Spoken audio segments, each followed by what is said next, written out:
What's up everybody, welcome back to a brand new video on Lexalexus. Today we've got the championship review for match day 38. The international break is now sadly approaching on to us now, but we've got a little bit of a break. We are going to get some more championship games coming up in the Easter period where it is a very busy time for football, so we've just got to bear international football for a little bit, but I promise you guys we're going to see a lot of football coming up in early April especially, which I'm really excited for to see how it pans out. We've got 9 games to talk about. We did have 10 games scheduled to play, but 1 game was abandoned due to really poor weather, which was the Rotherham and Cardiff game, a crucial game as well, with it being 20th versus 21st place in the table.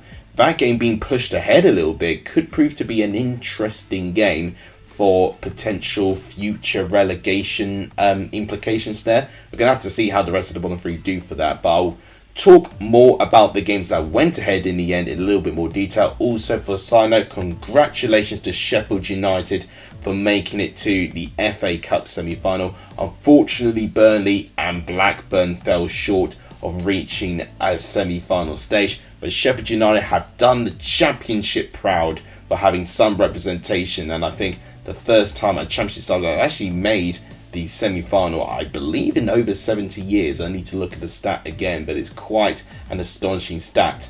For you guys, the prediction league, you would have seen an update for the Premier League and the Championship today. So those will be the standings going into the international break. So we've got Charlie winning the Championship League, and we've got a tie between Tom and Ethan for the top of the table. And congratulations to Ethan as well for hitting 1,000 subscribers on YouTube. You can now safely say that you have also hit 1,000 subscribers as well. So well done. I know how hard you've had to work for that. If you guys like what you see, please give the video a like. It just to help the growth of this channel as we try and hit to 2,000 subscribers on this channel. That would be amazing if we can get there. Please do hit the subscribe button if you're not done so. Hit the like button if you haven't done as well. So 30 likes, as you can see here, is the target, which will be amazing if we can get it. And please also share the channel too. All these things really do help. But without any further ado, let's break down the incredible results from the championship.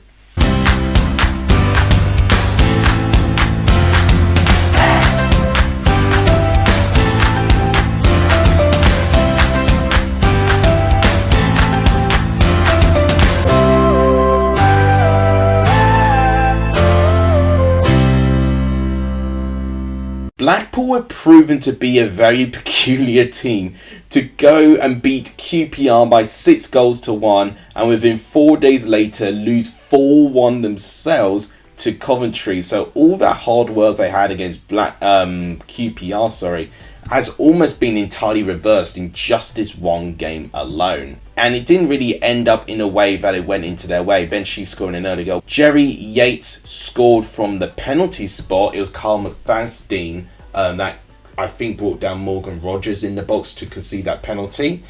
But that sucker punch for Blackpool was when Curtis Nelson bundled the ball into his own net. I think had it been a draw at half-time, it would have been a very interesting situation going into the second half. But Coventry ultimately had more attacking players, more experience, and they really were great at killing the game off. McFadden redeemed himself, making it 3-1, and Matt Godden managed to make it 4-1 in the end. And it does damage Blackpool's chances of survival. You can see here 18 shots to 12. Only 1 shot on target to Coventry 7, which that 1 shot on target was their penalty. So what has shown to me that Blackpool, despite hitting the woodwork, they had not looked clinical going forward. Blackpool in the table now, as you can see, 35 points out of 38, so just under a point per game. But you can see how tight it is in that bottom part of the table. They are only 4 points behind Cardiff. Obviously, Cardiff's points remains unchanged following the postponement I've talked about earlier in the video. But they have played a game more, and right now, I think definitely that Rotherham and Cardiff game is going to make things very interesting for that bottom 3 if they can start picking up results. For Coventry, they're now on 57 points and only 3 points behind Millwall, following the fact that they actually lost this weekend. So Coventry, an outside chance for playoffs, you've got to say, especially if they keep up with that consistency as well. They seem to be scoring more goals, so right now I would not rule Coventry out. I think therefore a little bit upset that the international break has now began, because it seems that the international break looms when Coventry started to pick up their form, Middlesbrough had the perfect response to go back to winning ways. Obviously, as you remember, midweek they drew against Stoke City, and it wasn't the most inspiring home performance, but here it was completely night and day. They really battered Preston, especially on the ball, and they made their dominance count. It was only 1-0 going into half-time, which made the game feel a little bit close. Tuba Apple getting the lead, but Cameron Archer scoring against his former club, getting 2 goals in 6 minutes to really kill the game for Preston to have any form of chance of getting back into it. And then Marcus Forss managed to make it 4-0, and it didn't help that Bambo Diaby got 2 yellow cards and got sent off as well. Seemed, for what I saw, very, very silly and needless challenges from Bambo Diaby there. You can see from the stats, 16 shots to 7, 5 shots to 3, possession-wise 70% to 30%. So right now, it's a performance that I've seen with Middlesbrough using possession, but actually creating chances and overwhelming the opposition. And this was a Preston team that picked up their form and went on a little bit of an unbeaten run. Obviously now that defeat has definitely made things a little bit more tricky for them to get into the top 6, because they've now got a 7-point gap from the top 6. So I don't think they'll get there. I don't think Preston are going to be consistent enough to get up there. But with Middlesbrough on the other hand, they make things very interesting. They've managed to get back that 3-point gap from Sheffield United, but they have played a game more. And that's going to make things very, very interesting within the final 8 games of the season. I think definitely Middlesbrough, going as well as they are, they're definitely going to make that end of the season really, really interesting. A lot more riding on it than I think we probably were expecting a couple of weeks ago, when their top 2 were about 15 points ahead from the playoffs at some point. So I'm hoping for drama, because that's ultimately what makes a good championship season. And I think Middlesbrough are doing a cracking job at trying to put us on the edge of our seats in terms of the top of the championship. We were speaking about Millwall losing this weekend, but they lost out to relegation fighting Huddersfield Town. Now, Huddersfield Town away from home have been poor. You would be able to see from their away form that they've not really picked up any points. In fact, they actually only had 2 away wins going into this game. Only Reading have picked up less points away from home. So actually before this game, Huddersfield actually had the worst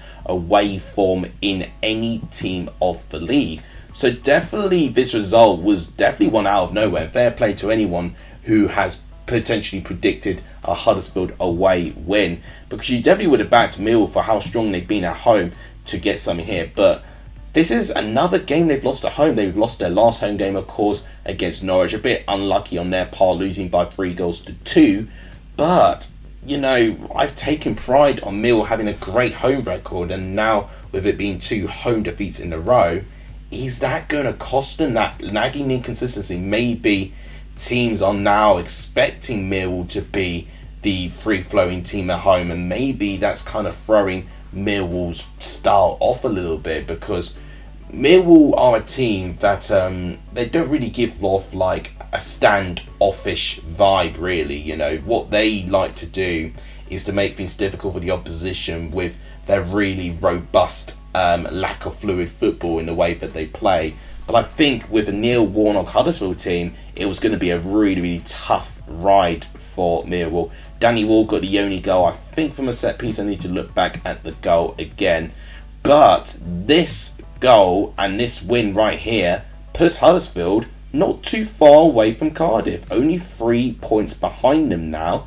Obviously having played a game more, but if Cardiff do lose that game in hand against Rotherham, let's say, they get dragged right back into it. Even a draw, you know, it wouldn't be too far away from even Cardiff or Rotherham to actually get dragged into it. So potentially a draw would have been a perfect result for bottom 3 as it stands. So it makes things interesting, actually. We can't rule Huddersfield out after that. With Millwall still in the top 6, but I do fear that they may not be consistent enough. I think them and Blackburn, to be fair, are teams that definitely are good enough to be in the top 6, but whether they'll stay there for consistency, that is when I look at teams like Norwich or maybe even Coventry, if they can carry it on with them potentially having the quality to then take over and get into that top 6. So it's going to be a very interesting contest again. Likewise with the top of the table, I think the playoff race is always, most of the time, the most entertaining part of the championship table, and I hope it delivers again because it's proving to deliver already. Poor QPR and Gareth Ainsworth. It's been a very difficult midweek, losing by 6-1. I backed them in this game expecting them to bounce back with back-to-back wins, but all they do instead is that they harm their chances of relegation by helping a relegation rival stretch some distance from that bottom 3. I really did expect QPR to really bounce back, but especially when I looked at that first half, it's a team devoid of any confidence, and one thing that really shocks me is how much their defence has deteriorated over time as well. You can see here, with them conceding 59 goals, I mean, that is more goals conceded from Huddersfield, and actually it's the joint worst defence in the league. How have QPR from first place a couple of months ago now all of a sudden have the worst defence in the league? That is shocking for me to see that. The only goal that came from Birmingham came from Tahith Chong, a very early goal, and in fact Birmingham have actually had a bit of a habit of having these early goals in games, and it really helped them actually keep them in control. And I think whilst QPR did push for an equaliser, unfortunately for them it just wasn't enough. 16 shots to 10, but only 2 shots on target, and that does concern me with this QPR side, with Birmingham having a lot less shots but actually having 3 tons of shots on target. Is telling me that QPR's defence is wide open. They're not managing attacks very well, and they're not defending them well either. So I am very worried about QPR. You would arguably say 42 should be a safe amount of points, considering the position that the bottom 3 are in. But right now, if they lose all their games, I think QPR are in trouble. I really do think so. So they've got to be really careful. With Birmingham now on 45 points, they've definitely got some breathing space now, a 9-point gap from Huddersfield. I think Birmingham will still be fine. I think Birmingham will now be okay this season, and I think this result proves it. And I think you've got to give John Eustace some credit. Reading and Hull ended as a 1-1 draw, and that was the only points I gathered in this weekend. No correct results apart from this one, and it was actually spot on. So Reading won, Hull City won. A bit of a meaningless mid-table game. I have been hearing that Reading are expected to reveal their points deduction, or receive it by this week. I mean, if that is the case, that's going to be interesting to see what will happen in the table. But I still think, based on what we see in this squad, I think they've got enough to beat out with that bottom 3. Regan Slater takes the lead for Hull, but actually Andy Carroll within 20 minutes later makes it 1-1. I'm more interested to see the stats in this one. Hull having more of the possession, but shots wise it's close. Reading actually having more shots on target. So to be fair, in terms of actually creating things for both teams, they were really close. 6 shots inside the box to 5 there. Hull missing 1 big chance, but only missing 1 of those though.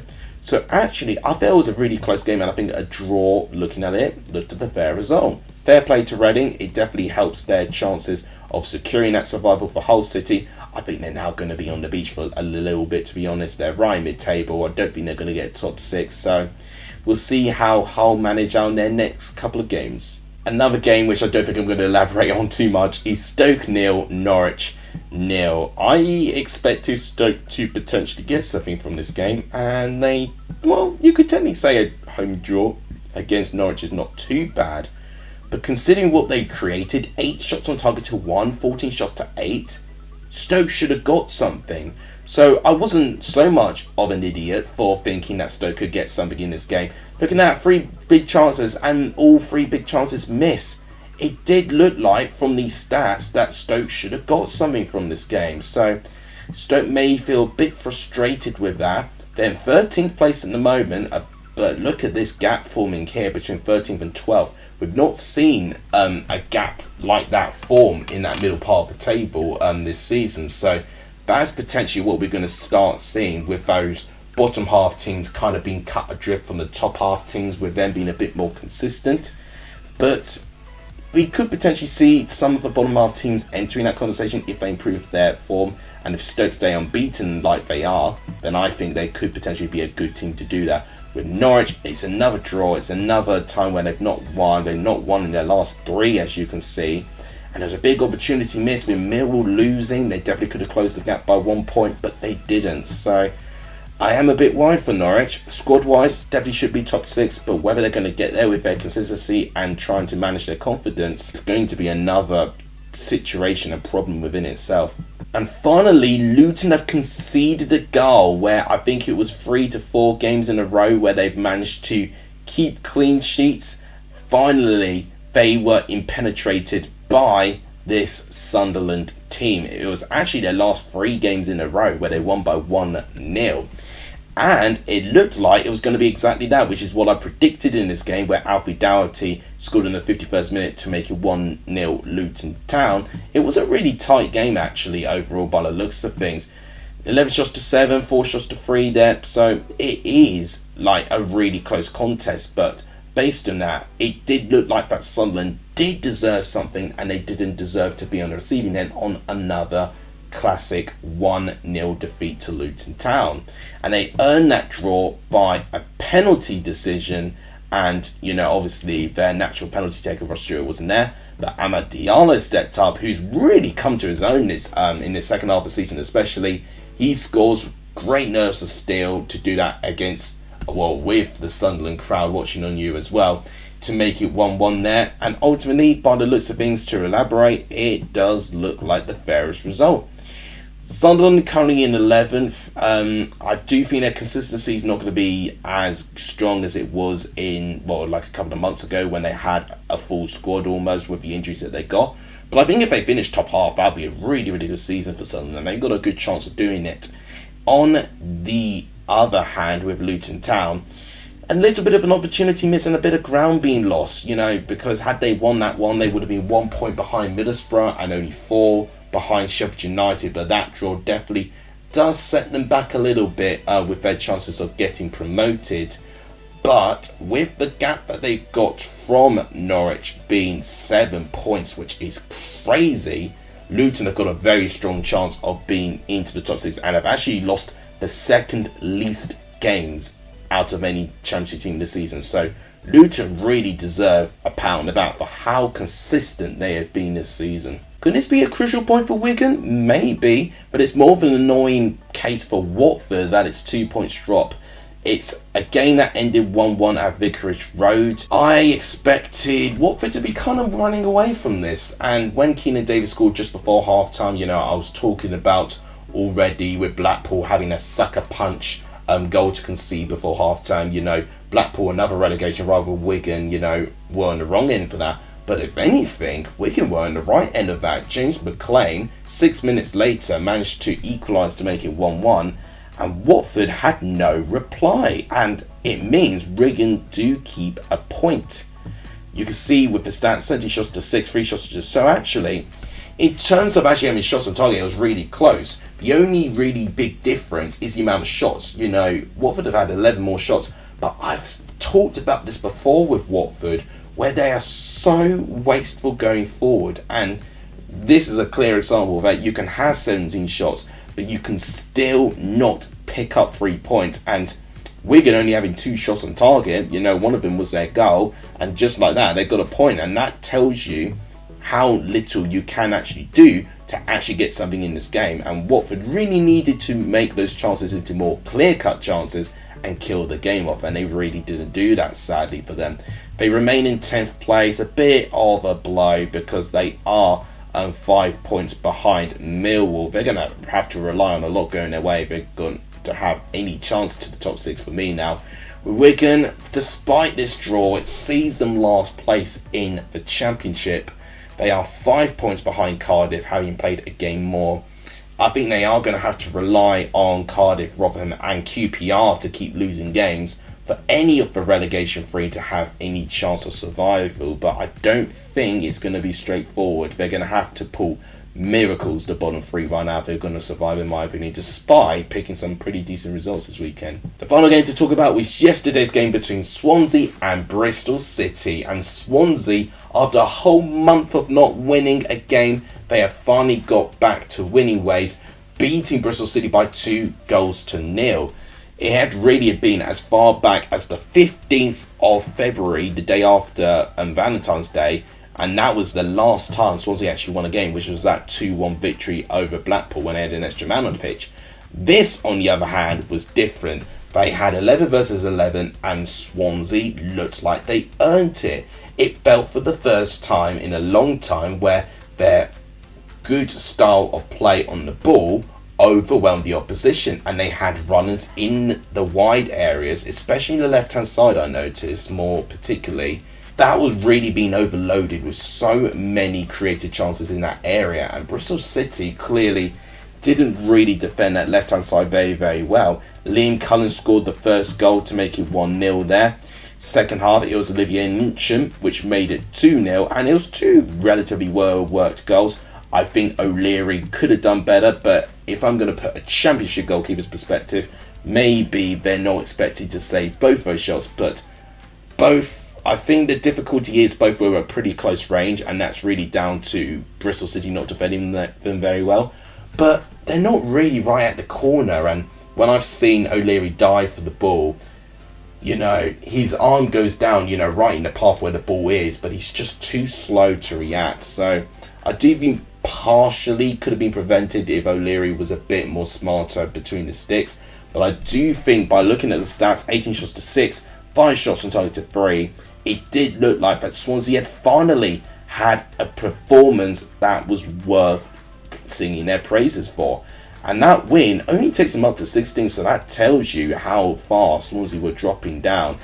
That was definitely a statement win. I don't think it's going to mean much for them now. I think they are going to be a team on the beach. You know, I think the period of the table between Stoke and maybe Birmingham, so 30th to 17th, I think are going to be the teams that are going to start going on to the beach very, very soon. So if these teams, when they do that, then start becoming the most unpredictable teams in the league. For Bristol City, 2 defeats in a row, I mean, singing praises about their positive streak not so long ago, it looks like it's taken a very negative turn. But I do think Bristol City have done enough to warrant any concerns of relegation. I think they'll be okay.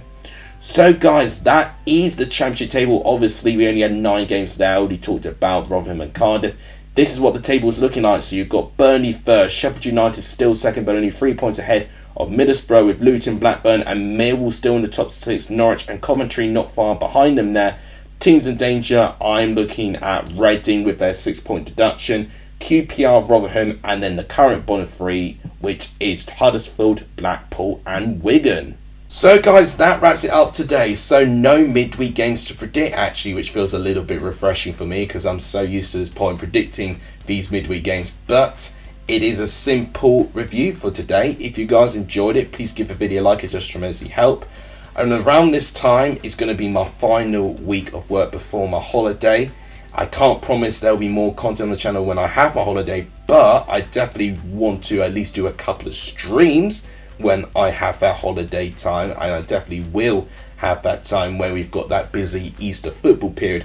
But it's really going to be a time to catch up with you guys, and I have got an announcement coming up very, very soon, so stay tuned for what is going to happen regarding me, the future of this channel, because it's definitely something that you guys are definitely going to want to tune in to see. So yeah, please like the video, just tremendously help. Please do hit the subscribe button as well, that really helps as well, it really does. My social medias are down there in case you do want to follow, and if you haven't done, please share the channel too, because all these things really do help my content being out there, and it really does help the growth of this channel. Thank you guys so much for watching. You guys are legendary for the end of this video, and as always, I'll see you guys soon. Take care, everyone.